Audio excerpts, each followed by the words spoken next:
मुख्यमंत्री देवेंद्र फडणवीस यांनी विधानसभेतल्या आपल्या भाषणादरम्यान जोरदार शाब्दिक टोलेबाजी केली। टीका टिप्पण्यांवरनं देवेंद्र फडणवीसांनी जयंत पाटलांना चांगलेच शाब्दिक चिमटे काढले।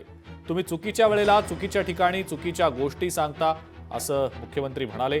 योग्य वेळेला योग्य लोकांना जर योग्य गोष्टी सांगितल्या तर त्या कार्यान्वित होतात असं म्हणत तुम्ही दादांचं आणि माझं ऐकत नाही हा तुमचा प्रॉब्लेम आहे असं सुद्धा फडणवीसांनी कोपरखळी मारत सांगितलं।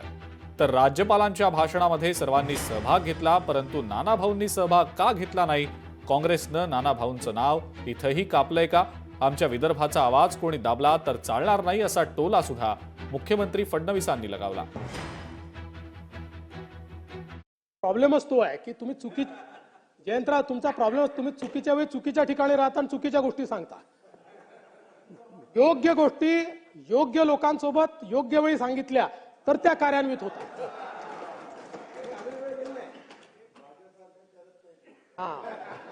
तुम्ही दादांचं ऐकत नाही तुमचा प्रॉब्लेम आहे आणि माझं ऐकत नाही प्रॉब्लेम आहे।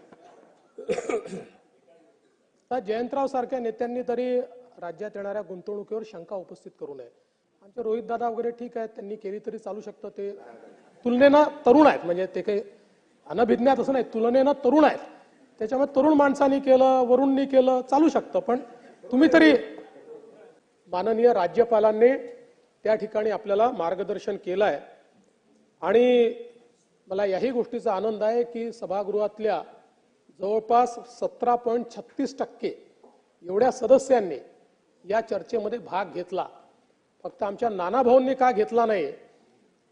काँग्रेस पक्षाने नानाभाऊचं नाव इथेही कापलं का असा प्रश्न मला या निमित्ताने येतोय। त्यामुळे आमच्या विदर्भाचा आवाज असा जर दाबण्याचा कोणी प्रयत्न जयंतराव करणार असेल,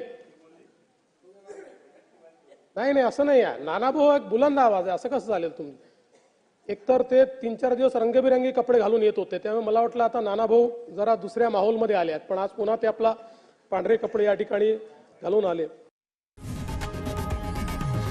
लोकशाही मराठी ऐका, पहा, जागरूक रहा।